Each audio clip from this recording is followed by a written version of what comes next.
Slime beneath me, slime up above. Hey guys, crew of Blind Wave, I'm Eric. I'm Rick. I'm Calvin. I'm Aaron. And we're back with Star Wars The Clone Wars. Last time on... The strong shall rule. Yes. We had a fantastic fight between Pre Vizsla and Maul. And Maul now rules Mandalore with a shadow government. More importantly, he got a new lightsaber out of the deal. He did. He has the Darksaber. The symbol of Mandalorian rule. So, what happens next? Why do all of this? Kenobi. He did it all. He was Kenobi. So, what do you guys think happens next? He probably goes into hiding and builds up his empire. I think he gets revenge and kills Obi-Wan Kenobi. You watched it. I fucking knew you were watching ahead. So the Ian Abercrombie. the voice of Palpatine. This is his. He had died around this time, so they dedicated this episode to him. Gotcha. Elaine's boss, Rick. Ian Abercrombie. Oh, okay. What do you want, you traitor? I would never betray you, Auntie Should have Satine. said, Auntie? aren't you a little short to be Mandalorian? Corky. Freeze! Hold it there! The enemy of my enemy is my friend. There was a time when we weren't enemies. Perhaps that time has come again. Come on, let's go. You're gonna make her a pacifist.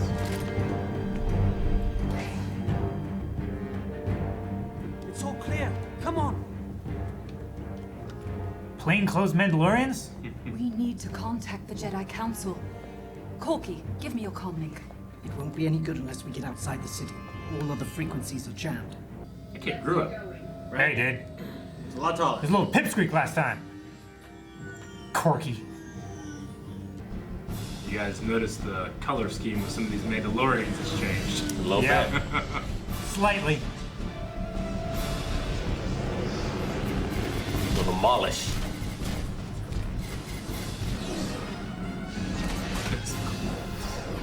I would have shot them, but that works. Get the Duchess clear. Oh, I like how they're defending the Duchess. It's like a Spider-Man move. I have you now. now there's one more than last time.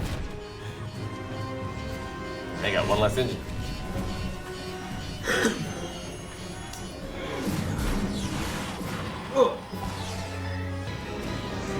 No, Signal! Is she gonna say, "Help me, Obi-Wan Kenobi, you're my only hope"?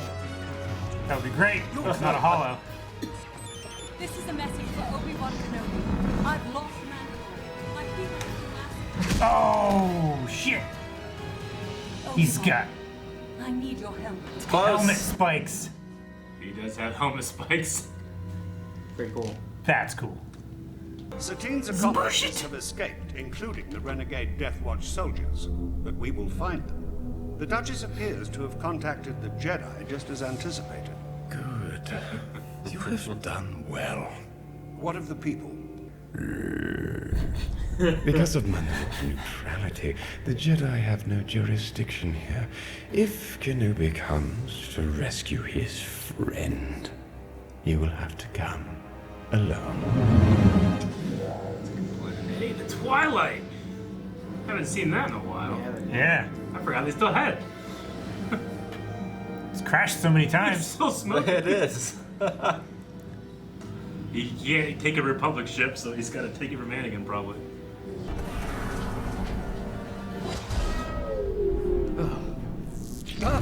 At least the fire suppression system works. He's got his Reiko Hardin outfit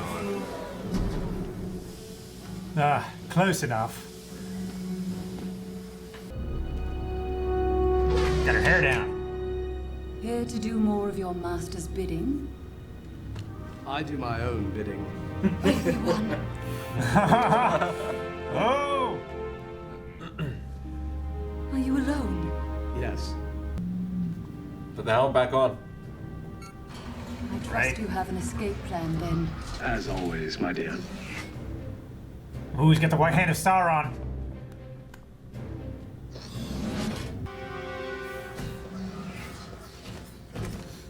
That. Boring conversation anyway. Calvin, you're not wrong. Filoni is a huge Tolkien fan. Yeah.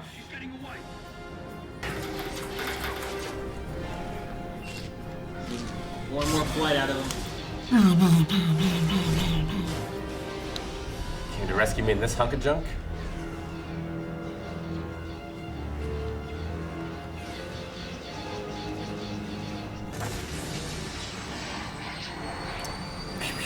Take it down!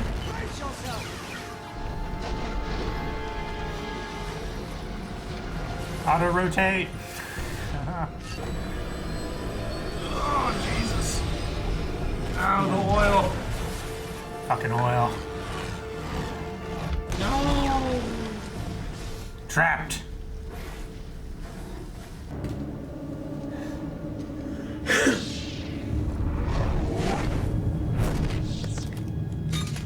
We meet again, Kenobi. Welcome to my world. Take them back to the palace. Cut me in half once. Time to return the favor. He'll do it this way. Your noble flaw is a weakness shared by you and your Duchess. You should have chosen the dark side, Master Jedi. Let your anger deepen your hatred. Don't listen to him, Obi. Quiet. I know the decision to join the dark side wasn't yours. The Night Sisters made it for you. Silence! You think you know me? It was I who languished for years, thinking of nothing but you. Nothing but this moment. And now...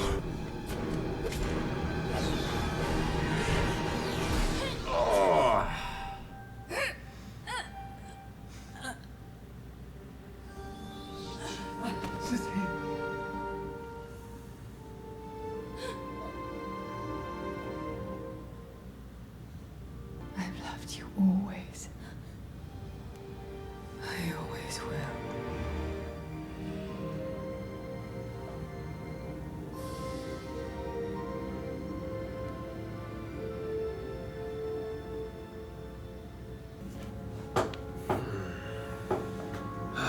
Second time Maul's done that to him.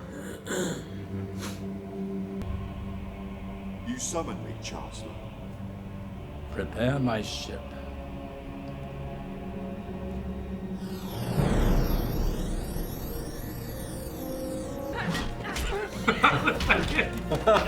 Is that a scorpion kick?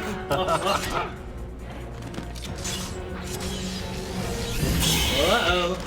Oh, what a cool. Oh, God. Tether kill. Sorry, I do don't that believe we've met. just cause all the time. Bo-Katan.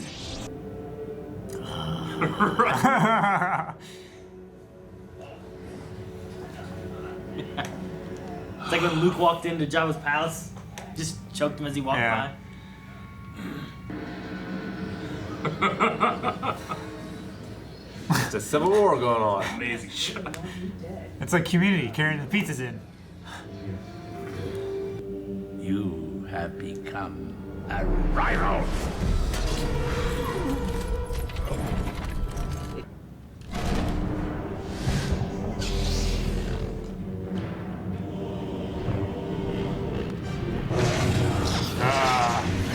The underglow from the saber strikes are great. I love him like just cackling. He doesn't get to do this in the council chambers. So much fun. You're Satine's sister, aren't you? I'm so sorry.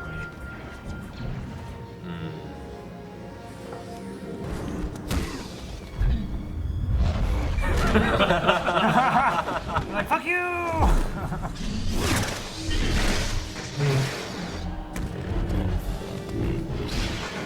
Man, the difference between him fighting in animation and him fighting in real life is stark.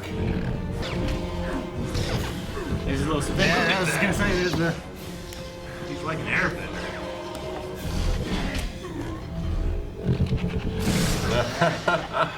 Sound. Oh. I'm not like you. I never was. Remember, the first and only reality of the Sith. There can only be two.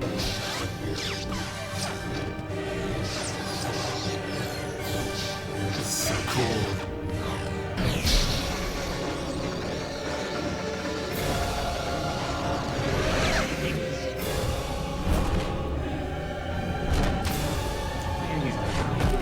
This fight doesn't seem dimmer. There were some shots. Have mercy. Do not worry. I'm not going to kill you. I have other uses for you.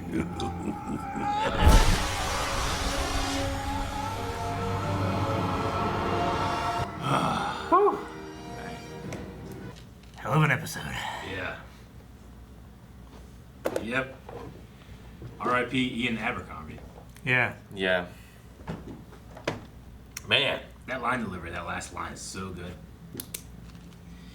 I have other uses. That's one of my favorite episodes of Clone Wars. Yeah. Yeah. That's probably one of mine too. That's probably the best one so far. Yeah. That was just so good. It was heavy, it was action-packed.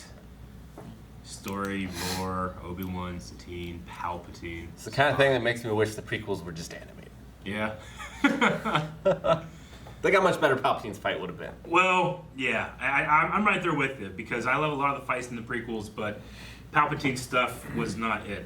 Unfortunately, Ewan McGregor and Liam Neeson did so well because they were fighting against Ray Park that George Lucas had in his head. It's like, well, you got to be able to see these guys do the fights, so Yeah. we'll just have, Ian McDermott do it. Well, Ian yeah. McDermott's like, I can't do this. So they have like weird shots of him like kind of weirdly hitting like this. Yeah. And then they have obvious CG flipping around. Well, and the other thing too that makes it tough is one of his fights against Yoda. Yeah. When Dooku fights Yoda, like having those guys fight.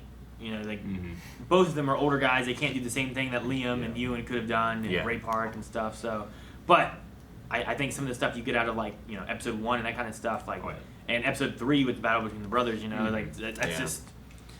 I agree. There's things like that you don't like. Those are so on a different level than like even this fight here. But this fight here is still really good too. Yeah.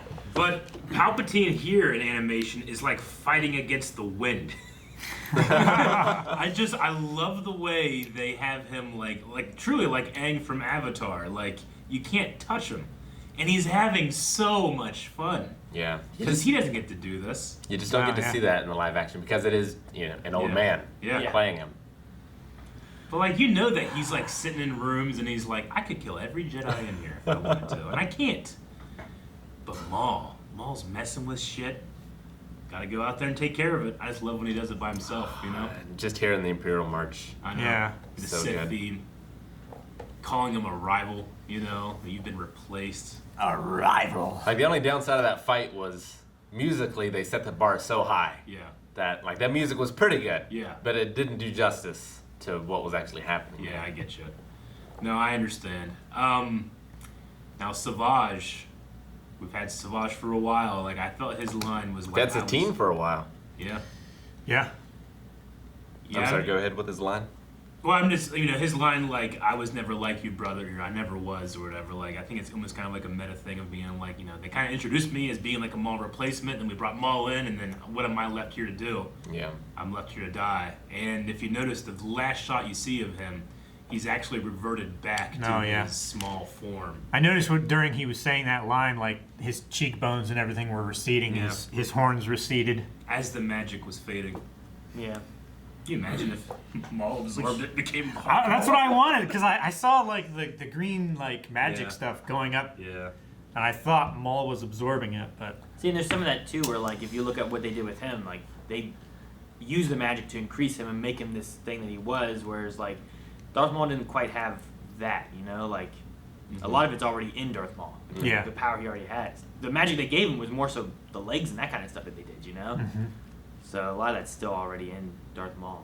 But I mean, both of them, and they didn't really have a choice for the path that they were started on. You know, it's Yeah. all because of Sidious, and Sidious has to take out his own garbage, pretty much. Yeah.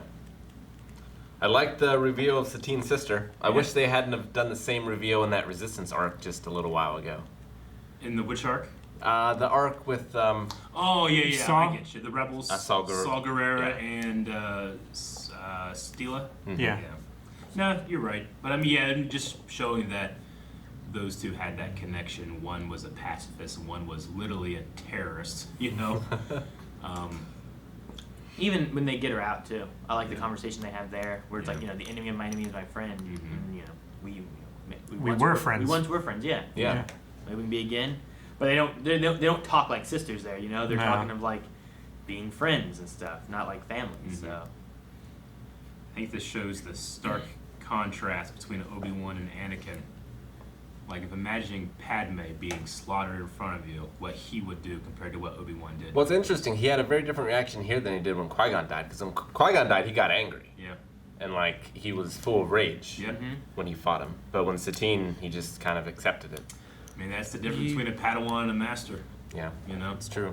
yeah, I was gonna say you get the age and experience of what he is now to what he was then, you know, having that more brash reaction versus Yeah. like what he said here to Maul was great, you know, Yeah.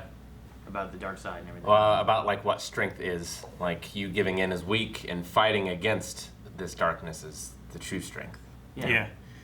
I love playing through Ghost of Tsushima and seeing the parallels between like Jedi philosophy and the way of the samurai. Yeah. You know, Based not on it, yeah. it's entirely based Yeah. on it because like you know you have to control your emotions when going into battle. You know, you can't act with anger or revenge or anything like that. Having any emotional connection to the fight, you will lose focus. Yeah. I love just seeing the difference between Anakin's fights Yeah. when he uses his anger and Obi-Wan's fights when he contains it. It's really great. I love it. As a watcher, like, it's so, it can be so easy to relate with Anakin. Yeah. And Obi-Wan can be so foreign, you know? But faced with the same circumstances, Anakin becomes Vader and Obi-Wan becomes more powerful than you could imagine, you know? Yeah. Yeah, you guys were talking like, yeah, is she gonna be like, you know, help me, Obi-Wan, I need your help, you know? But I think it's very intentionally done. And when you watch this and then watch episode 4 again, you might think in your head that last time I heard this, she died. Yeah. You know? Yeah. Well, yeah, like the last time I heard this and I took the call, I failed. Yeah. You know, I failed that person who was asking for help. So, Yeah. yeah, it adds a different meaning and a different, like, level of you understanding the possible reluctance Yeah. to throw yourself in again. Yeah. And also, like, when he did throw himself in, he threw himself in entirely. You know, he was going to make sure that it succeeded. And he sacrificed himself to make sure that Leia and Luke and everyone got out. Whereas Anakin took a different route. Yeah. You know, we've heard before, like, Satine and Obi-Wan had this relationship, you know, when they were young and stuff, and it's implied that, you know, he could have left the Jedi and been with her, you know, but he had a higher ideal of what he could be. But Maul just enjoyed every second of that. Yeah. And it just seems strange that literally the devil came and gave him justice. Yeah. You know? Yeah. Palpatine's like, he's getting too good. He's getting too strong. Gotta go handle this. The rival. You've become a rival. I love this episode. I wonder what his plans are for him. Yeah. Like, I mean, I'm trying to think. Does he have much control over, like, the underworld in, like, 4, 5, and 6? You mean the crime Yeah. families and stuff? I mean, the Empire doesn't really go to, like, Tatooine and stuff. Yeah, it's more like just under the radar. I think it's implied that way. Not so much that, like, he controls the huts or anything. It's more they're just in the outer rim and Yeah, I mean, there's talks of like Han Solo doing smuggling stuff and like dropping their cargo, the first sign of Imperial entanglements and stuff, and then in Empire Strikes Back with the Shadows of the Empire kind of timeline stuff, there was like dealings happening between the Black Sun, which was a crime organization, which we saw a little bit of that here, or last episode, time before, whatever it was, but there was some dealings happening, but it wasn't like there was a control necessarily that we see in episodes 4, 5, or 6. See, I like the way you're thinking though, Rick, because I mean, Palpatine literally controls the Republic and he literally controls the Separatists, and then there's this third faction that he doesn't have control over, and that's when he chooses to step in and take action. Take control, you know? yeah. So unilaterally, in one move, he takes control of everything. But yeah, so is it like what's he seeing, and is he able to? Like, is this part of things he saw before, he predicted or anything? Is it parts of his plan? Was he letting him go? Could he have stopped him sooner? I mean, I haven't seen the rest of this, obviously, but I assume he still controls Maul in some fashion at the end of Solo. And Maul seems to be in charge of the Black Sun. Crimson Dawn. Crimson Dawn, yeah. Black Sun is the following that we've seen. Yeah. Now it's all EU, but like Shadows of the Empire, the Black Sun do have dealings with the Empire and stuff, but that's old EU, not really in the... That's in Legends and stuff. So, Eric, do you have any Mandalorian figures with that armor? The red armor? Yeah. I don't have any, though one was announced. Very recently, and I said, I can't tell the guys about this. And I can. Nice. Yeah. So I like the one that has like the horns. The spikes. Yeah. You know, like those. That's pretty cool. The, like design. I don't know what you'd call him, like the Prime or whatever. Yeah, like some of them, like they have the red, but that guy's like, I'm going a step further. Yeah. I'm getting these horns. It's like, man, that looks badass. I want that. I wonder what. Oh shoot, what are they called? Maul's race. The Zabrak. Yeah, I wonder what Zabrak he killed to take those. Whether he made them. They're actually the horns. This is so there's been a conspiracy theory semi-recently, within the last year, of people that are going back and watching the Clone Wars and thinking that, so we met Corky here again. We've seen him before. Last time we saw him, he had a very similar haircut to Obi-Wan. And that's the picture people use that like, so Satine has this nephew that we never see their parents or whatever. Do you think Corky could be Obi-Wan's son? Like a love child from some affair, Nothing like that's ever been confirmed. It's just a fan theory, but seeing him here again made me think like, oh, hey, there's that Corky guy that everybody keeps saying. Like, that's actually, he's a hidden Kenobi. So he's not Bo's son? No. Well, I mean, he could be. But it's just not brought up or addressed at all. There's never any specific connection to Bo and Corky. He just calls Satine Auntie. Yeah. Which, I mean, it could also not necessarily be blood relation. I'm trying to remember what happened in the older episodes, because like I also know people that call people aunts and stuff, and they're not actually blood related. They're just like a very close friend. It was during the whole like poison tea. Yeah, I kind of vaguely remember Ahsoka was there, right? Yeah. And they were like trying to like... Ahsoka was teaching the children. Yeah. But I don't remember them talking about the parents and all that. I just remember it being like Aunt Satine. Yeah. That was when they took a holo recording, and we were like, well, if it takes such a high resolution holo recording, couldn't you just like look under the robe? Yeah. Anyway, I just thought it was it's like the Darth Jar Jar theory. It's like there's no real evidence for that, but it doesn't. That's interesting and fun. It doesn't oppose that theory. Yeah, exactly. Would explain why the sisters fell out if Obi-Wan slept with Bo. So I don't understand. Like Obi-Wan, Bo was like, okay, you need to go back and you need to tell the Senate what's happening. But the exact same thing is happening as to why he went. No, there's a difference, and that difference is Maul being there. Yeah, and they didn't know that Maul was in control of. Yeah. But it doesn't matter because they knew that the underworld wasn't in control. Why does it matter who's in charge of it? Especially because they were like, you can't go after Maul anymore. Like it's too personal and it doesn't affect. Because of the Sith involvement. When you bring the Sith involved, that is a direct enemy to the Jedi. So now there's more reason of the Jedi. The underworld can do whatever they want when the Jedi are at war and they're acting as generals against the Separatists. Yeah, but then when there's Sith involvement, but if they know Count Dooku is a Sith Lord. Yeah. So if there's Sith involved, you could tie it to Sith Separatists. There's a tie there. We know there's Sith involved with the Separatists. But then why do they? If they care so much about the Sith, why did they stop hunting Maul to begin with?